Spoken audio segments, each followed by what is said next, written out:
Good evening welcome back to my channel. आशा करी তোমরা সকলে ভালো আছো, আমিও আছি ভালো, দারুণ ভালো আছি আর বিন্দাস আছি। আর আজকেরও হলো তোমাদেরকে একটা দারুণ সুন্দর একটা রেসিপি দেখাবো। যেহেতু সন্ধ্যে হয়ে গেছে, একটু একটু শীত এখনো আছে জানো তো, আর বাজারে ভর্তি মেথি পাতা। মেথি পাতা মতলব মেথি শাক। তো বাজারে ভর্তি যখন মেথি শাক, এটা তো আর ছাড়া যায় না বলো, এটা দিয়ে তো একটা কিছু করতেই হবে। তো অনেকে মেথি শাক ভাজা করো, খাও, তরকারি করো, বেগুন টেগুন দিয়ে আলু টালু দিয়ে তরকারি করলেও ভীষণ ভালো লাগে দেখবে। আর শীত বলে কথা, তাই না? একটু একটু ঠান্ডা থাকলে ভীষণ ভালো লাগে। তো যাই হোক, গ্রামের সাইডেতে তো মানে এখন দেখছি যে প্রচুর মানে ফেলে দিচ্ছে লোকে, এত মেথি শাক হয়েছে। যাই হোক, আমি আজকে মেথি শাকের পরোটার রেসিপি তোমাদেরকে দেখাবো। চলো, মানে সন্ধেবেলা বেশ মচমচা দারুণ একটা ইউনিক একটা রেসিপি দেখাবো। চলো, কারণ পরোটা না আসলে কি বলতো, পরোটা একই রকম, মানে ওই যেরকম পাতা দিয়ে মেখে ওই রকম করে করে, আমি একটু অন্যরকম করছি, যেটাতে একদম মচমচা একদম ক্রিস্পি থাকবে, অনেকক্ষণ রেখে বা অনেক 2-3 দিন রেখে ওইটা খাওয়া যাবে, ঠিক সেই রকম রেসিপিটা করব।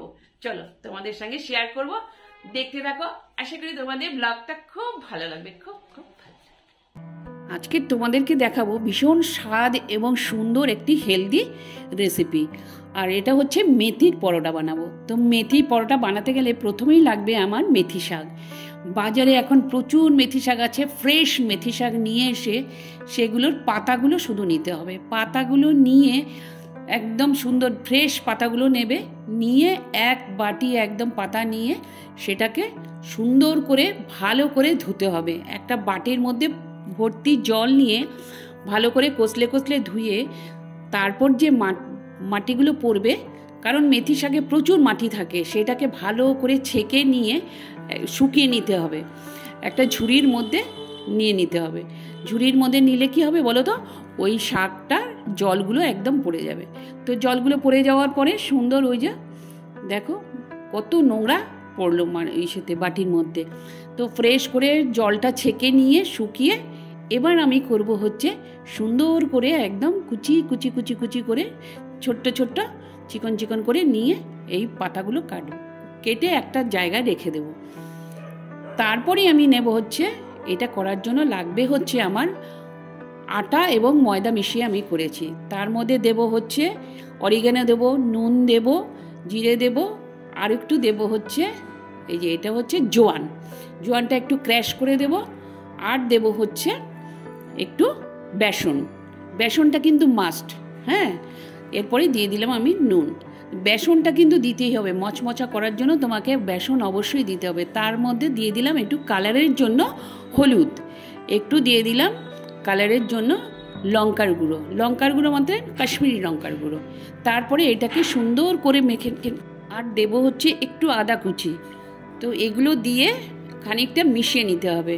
আর বিশ্বাস করুন, এরকম খেতে যা ভালো লাগে না। আর যাই পাতাগুলো আমি শুকিয়ে রেখে দিয়েছিলাম, সেগুলো কুচিয়ে নিয়েছিলাম, ডান্ডাগুলো কিন্তু দেবে না।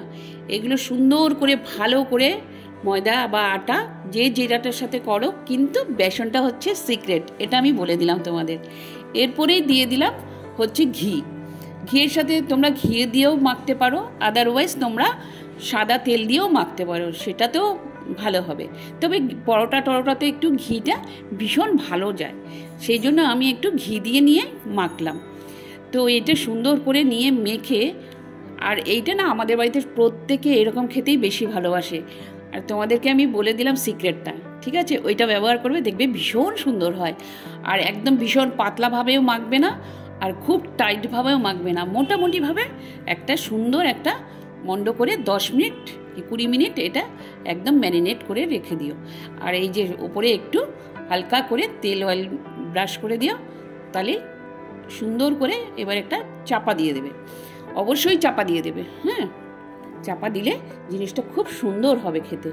তো এরকম করে দেখো, করে দেখো একবার, ভীষণ ভালো হয়। আর ইউনিক স্টাইলের আমি তোমাদের দেখিয়ে দিলাম। সুন্দর করে এটা চাপা দিয়ে রেখে দেবে। 10 মিনিট পরে আমি আবার ফিরে আসলাম। এবার আমি খুলে ওইটাকে, এবার আমি ঢাকনা খুলে সুন্দর করে আবার একবার মন্ডটা ঠেসে নিলাম। একটু ঠেসে নিলে জিনিসটা আরও সুন্দর সফট হবে। সেই জন্য দেখো একটু করে সুন্দর করে যে যেরকম লেচি করো সেরকম করে লেচি করবে, ছোট হোক বড় হোক, সে যার যেরকম ভালো লাগে সে সেরকমভাবেই লেচি করো। তো আমি এরকম করে সুন্দর করে একটু বড় বড় সাইজ করে নিলাম, আমাদের যেহেতু যে কটা লাগবে সে কটাই করার চেষ্টা করলাম। তো দেখো এরকম করে সুন্দর করে গোল গোল করে নেবে। তারপর ওগুলো যে কটা হবে তোমাদের মতন করে তোমরা নেবে, আর আমি আমার মতন করে নিলাম। তবে আমি যেভাবে বলছি তোমরা সেভাবে করো, ভীষণ সুন্দর হয়। তো হাতের মধ্যে এরকম লরি মতন করে নেবে, সুন্দর করে গোলটা যেন হয়। হ্যাঁ, আর আমি কিন্তু মানে পরোটা একটু ত্রিকোণাটাই বেশি পছন্দ করি, সেই জন্য আমি একটু ত্রিকোণাটাই করব। তো দেখো কিন্তু এই যে দেখলে আমি আটাটা নিচ্ছি, এটা কিন্তু বেশি নেবে না। হ্যাঁ, একদম হালকাভাবে, যাতে বেশি না থাকে, তাহলে খেতে ভালো লাগবে না। হ্যাঁ, এইগুলো ঝেড়ে নেবে, যেটুকু আলগা আলগা উপরে থাকে না লাগা, সেটা একটু ঝেড়ে নেবে। একদম চেষ্টা করবে যে একটু প্লেনভাবে করার, যাতে ময়দাটা বেশি লেগে না থাকে, তাহলে বেশি ভালো হয় খেতে। দেখো আমি একদম শুকনো শুকনো বেলছি, আমার কিন্তু ইসের মধ্যে একদম লেগে নেই। আর এটা আমি গোল করে নিয়ে তারপরে আমি ত্রিকোণভাবে করব, এটাকে ভাঁজ করে নেব, ভাঁজ করে নিয়ে তারপরে করব। এটার মধ্যে মিশিয়ে দিলাম একটু ঘি, ঘি দিয়ে একটু, তোমাদের কাছে ব্রাশ থাকলে না ব্রাশ দিয়ে করলে বেশি সুবিধা হয়। তো আমার কাছে যেহেতু ব্রাশ ছিল না, সেহেতু আমি এরকম হাতা দিয়েই করে নিলাম। তবে এটার মধ্যে না যেন তো মালাই দিলে আরও বেশি ভালো হয়। অনেকে দই দেয়, দইটা আমি খুব একটা প্রেফার করি না, তবে মালাই দিলে ভীষণ ভালো হয়। কেন কি বলো তো, এই যে পাতাটা আছে, পাতাটার মধ্যে তো একটু মানে তেতো তেতো ভাব থাকে, সেই ভাবটা কিন্তু একদম থাকবে না, তোমরা মালাই দিলে আরও ভালো হয়। কিন্তু আমার যেহেতু মালাই ছিল না, সেহেতু আমি মালাই দিতে পারিনি। তো চাটুটা আমি গরমে বসিয়ে দিয়েছিলাম, আর চাটুটা কিন্তু ঠান্ডা মধ্যে বসালে হবে না, চাটুটা একদম মিডিয়াম গরমে বসাতে হবে। মিডিয়াম গরম হলে দেখবে এটা পাতার পরে দেখবে যেই আমি পরোটাটা চাটুতে দিয়ে দিলাম, সাথে সাথে খানিকক্ষণ পরে দেখবে বেশ ফুলে ফুলে উঠছে, তখন পাল্টে দেব, উল্টো দিক করে দেব। তারপরে এই রকম করে আস্তে আস্তে ভেজে ভেজে ভেজে ভেজে নিয়ে তারপরে আমাকে সুন্দর করে আরেকটু এই যে ঘি দিয়ে, পরোটা বলে কথা বলো, পরোটাতে একটু ঘি না দিলে হয়? তো পরোটার মধ্যে আমি ঘি দিয়ে সুন্দর করে ভাজলাম। তোমরা পারলে তোমরা সাদা তেল দিয়েও করতে পারো, কোনো অসুবিধে নেই, সেটা তো ভীষণ ভালো হয়। তো আমি একটুখানি ঘি দিয়েই করব বলে আমি নিলাম, যেহেতু মেথির পরোটা, ওটার মধ্যে একটু ঘিয়ের স্মেলটা আসলে বেশি ভালো লাগে, ওই জন্য আমি সুন্দর করে এরকম করে, দারুণ হয়, ভীষণ ভালো হয়, একদম ইউনিক স্টাইলে আমি তোমাদের বলে দিলাম। হ্যাঁ, আর তোমরা অবশ্যই আমার রেসিপিটা ফলো করে, ভীষণ ভালো খেতে হয়। আর শীতের দিন বলে কথা, শীতের মধ্যে যদি একটু মেথি পরোটা না খাই তাহলে হয় বলো? তবে এরকম করে করলে আমাদের বাড়িতে সকলে ভালোবাসে। তো একদম লালচে লালচে পরোটা হয়ে যাচ্ছে দেখো, আর ভীষণ মচমচা হবে, খেতেও খুব সুস্বাদু হয়েছে। যেহেতু আমি ভয়েস ওভারটা পরে দিচ্ছি, সেহেতু আমি বলতে পারছি কেমন টেস্ট হয়েছে, দারুণ টেস্ট হয়েছে। দেখো একদম লালচে লালচে করে খুব সুন্দর হয়েছে। তো আমি একটা একটা করে ভেজে নিয়ে আমি নামিয়ে দেব। তো চলো তোমাদেরকে দেখিয়ে দিলাম কিভাবে করতে হয়, এরপরে আমি নামিয়ে তোমাদের দেখিয়ে দিচ্ছি। ওটার মধ্যে আমি লাস্টে বাটার দিয়ে দেবো একটু, বুঝেছো? বাটার দিয়ে খেতে এটা ভীষণ ভালো লাগে, রায়তা দিয়ে খেতে ভালো লাগে।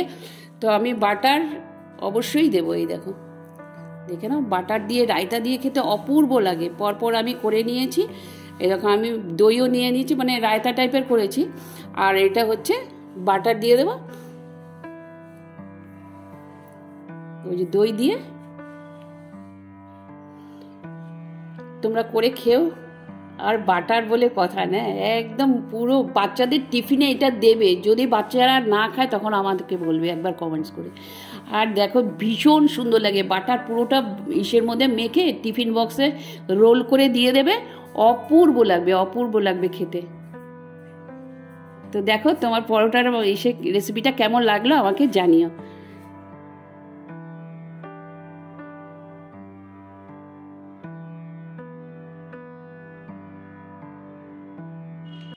তো পরোটাটা তো ভীষণ ভালো খেলাম, ভীষণ ভালো খেলাম, মচমচা একদম মানে ক্রিস্পি ক্রিস্পি টাইপের খেলাম, দারুণ হয়েছে। আর ঠান্ডার মধ্যে একটু বেশ বাটার মাখে ব্যাপক লেগেছে, ব্যাপক লেগেছে। মানে তোমরা ওরকম করে খাবে, আশা করি তোমাদেরকে ভীষণ ভালো লাগবে, তোমাদেরও ভীষণ ভালো লাগবে, করে খাবে কিন্তু। আর কি বলতো, এখনো হচ্ছে বেশ রাত্রি হয়ে গেছে, তা গুড নাইট। কালকে একটা নতুন ব্লগের সাথে আবার তোমাদের সঙ্গে দেখা করবো। লাইক করো, শেয়ার করো, সাবস্ক্রাইব করো, নতুন বন্ধুরা অবশ্যই অবশ্যই একটু করে দিও, ঠিক আছে? টাটা।